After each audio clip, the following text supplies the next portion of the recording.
हुकूमत की तरफ से इस बात को रखा गया, मगर 30 से ज़्यादा MP यहाँ पर मौजूद नहीं है।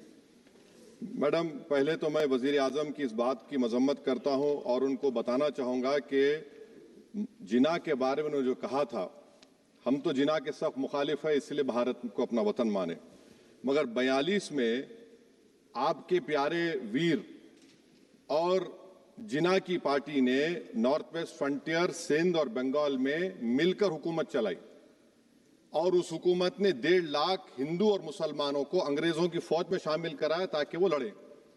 तो किसी शायर ने अच्छा कहा था वजीर आजम के बारे में कि फरेब देकर जमाने को पारसा ना बनिए, इन्हें कहो कि वो बंदा बने खुदा ना बने, अमीर शहर यही चाहता या हजरत कि हमारी चीख गले में रहे सदा ना बने।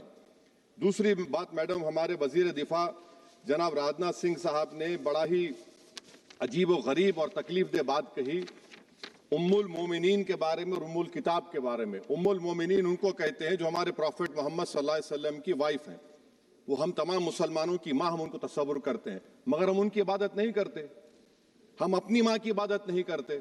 उम्मुल किताब कुरान है, हम कुरान की इबादत नहीं करते, कुरान अल्लाह का भिजा हुआ कलाम है। तो उसके बारे में शायर ने अच्छा कहा कि खबर नहीं जिन्हें अपने दीन और मजहब की, हमें वो दीन का मतलब सिखाने निकले हैं। अहम बात यह है कि मैडम, हमारे मुल्क का आइन क्या इस लफ्ज से आगाज होता है, वी द पीपल। इसका आगाज भारत माता के नाम से नहीं होता है। हमारे संविधान का जो प्रियम्बल है वो क्या कहता है? Liberty of thought, expression, belief, faith and worship. अगर दस्तूर का ये पहला सफा ये बात करता है तो फिर कैसे किसी शहरी को किसी खुदा, देवी, देवता की इबादत करने पर या सजदा करने पर मजबूर किया जा सकता है? आप ही की पार्टी से आज की जो बातें हुई है इसी का बोल रही हैं। हमारे कॉन्स्टिट्यूंट असेंबली में मैडम एक मोहतरमा थी रोहिणी कुमार चौधरी ने एक तजवीज दी थी कि प्रियम्बल में किसी देवी के नाम से शुरू हो। उन्होंने खास तौर से वंदे मातरम का जिक्र किया, मगर उसको कबूल नहीं किया गया। फिर केवी कामत साहब ने एक तजवीज दी कि इट्स सिटीजन्स को बदलकर हर सिटीजन्स किया जाए और खुदा के नाम से शुरू किया जाए, वो तरमीम को मुस्तरद कर दिया गया। हमारे संविधान का उसूल यह है कि भारत क्या है, उसकी अवाम है, अवामी कानून की मुसन्निफ है, अवाम की मर्जी से सबसे बालातर है, अवामी हाकिम है। मुल्क किसी खुदा, देवी, देवता, मजहबी इलामत के नाम से नहीं चलता, ना मुल्क किसी एक मजहब की मिल्कियत है। इसीलिए बाबा साहब अम्बेडकर ने क्या कहा था? उन्होंने मदर इंडिया के नजरिए को मुस्तरद किया। बाबा साहब ने एक नई इस्तिलाह वजह कर दी और कहा कि भैक्षित भारत, ये बाबा साहब अम्बेडकर ने कहा। अब मैडम, अगर मजहबी आजादी इस आइन का बुनियादी उसूल है तो सवाल ये पैदा होता है कि उस वक्त हमारे जो कॉन्स्टिट्यूंट असेंबली के प्रेसिडेंट थे जनाब राजेंद्र प्रसाद साहब ने किस बुनियाद पर वंदे मातरम को कौमी तराना करार दिया? ना तो कोई सेक्युलर रेजोल्यूशन है इसके बारे में। मैडम, मैं आपको बताना चाहूंगा कि जुडिशरी क्या कहती है। बीजू इमैनुअल केस है 1986 का, जिसमें जिहोवा विटनेस ने कहा कि मैं नेशनल एंथम के वक्त खड़े रहूंगी, पढ़ूंगी नहीं। सुप्रीम कोर्ट ने कहा कि उसने कोई गुनाह नहीं किया। वहीं एक 2017 का केस है अश्विनी उपाध्याय का केस सुप्रीम कोर्ट का, उन्हें कहा गाइडलाइंस दिए जाएं वंदे मातरम पर, सुप्रीम कोर्ट ने नहीं कह दिया। फिर आप आ जाइए madam, prevention of insult act national 1971, इसमें नेशनल सॉन्ग नहीं है, सिर्फ नेशनल एम्बलम और आपका नेशनल एंथम है।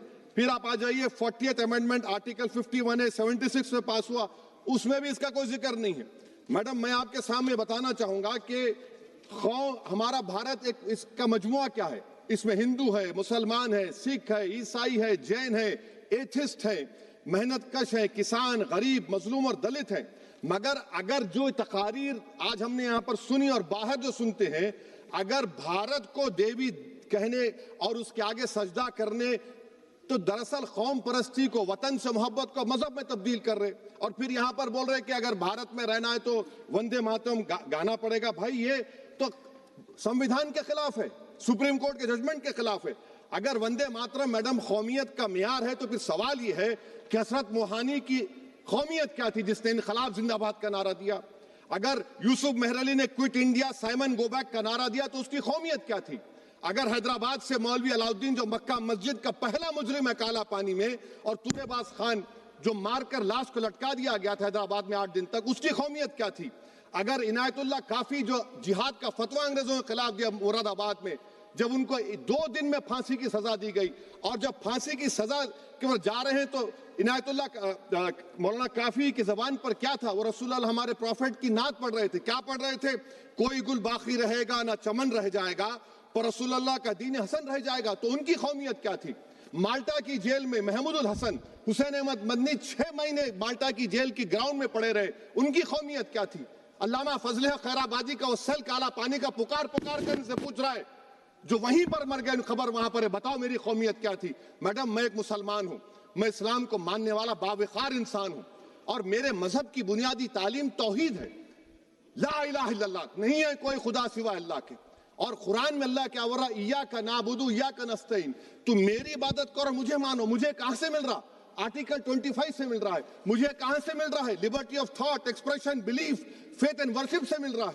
तो इसको जोड़ना ये बहुत ही खतरनाक होगा। और हमारे प्रॉफेट मोहम्मद सल्लल्लाहु अलैहि वसल्लम जब मदीने को गए तो उन्होंने उस वतन के लिए दुआ की, कहा कि अल्लाह मदीने की मोहब्बत हमारे दिलों में और इजाफा कर दे, मक्के से ज्यादा कर दे।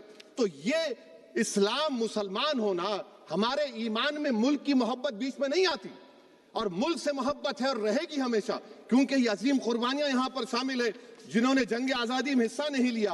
आज अगर वो वतन की मोहब्बत का दर्ज देंगे तो बड़ा गलत होगा। मैडम, मैं आपके सामने एक चीज पढ़ूंगा। 1937 रविंद्रनाथ टैगोर ने लेटर लिखा सुभाष चंद्र बोस को। मैं सिर्फ, किसी ने नहीं पढ़ा ये। क्या कहा टैगोर साहब ने? But parliament is a place of union for all religious groups and there the song cannot be appropriate. When Bengali Muslims show sign of stubborn fanatism, we regard it intolerable. When we too copy them and make unreasonable demands, it will be self-defeating. ये मैं इसको ले करूंगा madam, आप देख लीजिए। फिर दूसरी तरफ मैडम आप आ जाइए, मैं यहाँ पर बैठकर, हाँ, जितने तकारीर यहाँ पर हुए सब जनगण मन पर तनकीद किए। तो मैडम मुझे ये कहना पड़ेगा कि जनगण मन पर आप लोग इतनी तकलीफ क्यों उठा रहे हैं? आखिर इतनी तकलीफ क्यों है?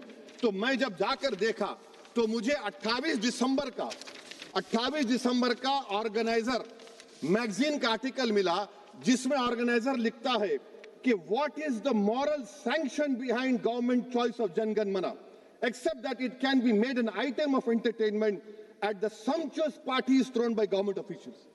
आप बताइए, इसका बोलेंगे आप? और फिर उसके काइंड कैसा करते हैं? It will mean we can not love our motherhood. Madam please, it will mean that Vande Mataram is buried alive with the word Jangan Mana on the tombstone, for the tomb will also be of Jangan Mana of the will of the people. इस पर आप क्या बोलेंगे? Madam, मैं आपको ये बताना चाह रहा हूं कि वतन की मोहब्बत हमारे लिए बहुत अहम है, मगर ये बताइए हमको कि अभी मैडम यहाँ पर आनंद मठ के बारे में बहुत कुछ कहा गया। मैं सिर्फ 2 मिसालें आपको देता हूं। आनंद मठ के पेज नंबर 70 और 80 को पढ़ लीजिए। इसके बाद सनातन जहां मुसलमानों के घर पाते थे, इन्हें आग लगा देते थे। आप पेज नंबर 98 पढ़िए। हमें सिर्फ इन मुसलमानों को जड़ से खत्म करना है क्योंकि खुदा के दुश्मन बन चुके हैं। फिर आप पेज नंबर 115-16 दीजिए।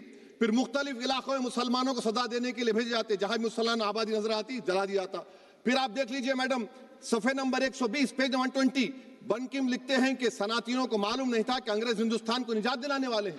ये आप क्यों कर रहे हैं? अब आप मैडम, मैं आपको पेपर्स दे कर दूंगा। मैडम, भारत में हमारी आजादी इसलिए आई और बरकरार रही कि हमने मुल्क और मजहब को एक चीज नहीं बनाया। हमने ऐलान किया कि हमारी मुल्क मुख्तलिफ तबकात मज़ाहिब पर मुश्तमिल है। हमारे मुश्तरका तकदीर हमारी कौमियत का सरचश्मा है। यह खास जबान, सखावत, मजहब नहीं है। अगर वंदे मातरम का मतन कौम और मजहब को एक बना देता है, अगर हम इसे टेस्ट बनाते हैं वफादारी का, तो फिर मान लीजिए कि यह गांधी, अंबेडकर, टैगोर, बोस और लाखों आजादी के सिपाहियों की सोच को छोड़कर गोडसे की सोच की हिंदू कौमी परस्ताना, मैडम खत्म कर रहा हूं, कौमी हिंदू कौम परस्ताना को अख्तियार करेंगे। मुझे वतन से बेइंतहा मोहब्बत है मैडम, और इंशाल्लाह हमेशा रहेगी। मगर बावजूद इसके कि मेरी मस्जिद, मेरी इबादत गाह, मेरे कपड़े, मेरे कारोबार पर हमले होते, मगर मैं फिर भी कहता हूं कि वतन मेरा, हर वतन को हम छोड़कर नहीं जाएंगे। मगर हुब्बुल वतनी का क्या मुतालबा है? हुब्बुल वतनी ये कहता है कि वतन से मोहब्बत है तो जुल्म को खत्म करो, गरीबी को खत्म करो, बेरोजगारी को खत्म करो, जबर का खात्मा करो, अमन का गहवारा बनाओ, पाकिस्तान की दहशतगर्दी को खत्म करो, एक्सप्लॉयटेशन को रोको, शरारत को रोको, मुल्क के खिलाफ की जाने वाली साजिश खत्म करो। मैडम, भारत एक चमन है जहां पर हर फूल को खिलना चाहिए। और अगर कोई इस फूल के अगर पूरे फूल खिलेंगे तो उसकी खुशबू से ये वतन मौतर होगा, मगर अगर इस चमन का माली ये कहेगा कि एक ही फूल खिलेगा, तो मैं जिम्मेदारी के साथ कह रहा हूं, अगर एक ही फूल खिलेगा तो वो सहरा बन जाएगा और माली माली नहीं रहेगा, वो जल्लाद कहलाएगा। तो इसीलिए मैडम हम उम्मीद करते हैं कि हुकूमत इस पर जोर जबर ना करे। मेरा राइट है, यकीनन मैं जानता हूं कि आजादी के लड़ाई में वंदे मातरम का नारा था, मगर अगर आप इसको जबर करेंगे तो ये संविधान के खिलाफ है। वफादारी का सर्टिफिकेट हमसे मत लीजिए मैडम, खत्म कर रहा हूं। वफादारी का सर्टिफिकेट हमसे मत लीजिए। आपके बुजुर्गों के कोई एक किताब में लिख के क्या लिखा है बता दीजिए, कहां पर क्या लिखा हुआ है। तो मैं इस शेर पर अपनी बात को खत्म कर रहा हूं मैडम, मैं इस शेर पर अपनी बात को खत्म कर रहा हूं मैडम, मैं अपनी बात को खत्म कर देता हूं मैडम, क्योंकि आप बहुत जल्दी में हैं। कि भारत जिंदाबाद, हिंदू मुसलमान जिंदाबाद, दलित जिंदाबाद, ईसाई जिंदाबाद, आदिवासी जिंदाबाद, जो किसी खुदा को नहीं मानते वो भी जिंदाबाद, और मैडम सब पिछड़ा सब आ गया इसमें। तो हम उम्मीद करते कि इस रूह को आप समझेंगे अगर आप सिर्फ अपनी आइडियोलॉजी को लेकर चलेंगे। और आखिर में मैडम, जनाब बंकिम चंद्रा साहब के बारे में मैं आपके सामने डॉक्यूमेंट लेकर रहा हूं कि उन्होंने बीए का एग्जाम पास नहीं किया था, 7 मार्क्स से फेल हो गए थे, ये भी रख रहा हूं। तो आप जिसको लिटरेरी जायंट बता रहे ये नहीं है। बहुत बहुत शुक्रिया। धन्यवाद सभापति महोदया।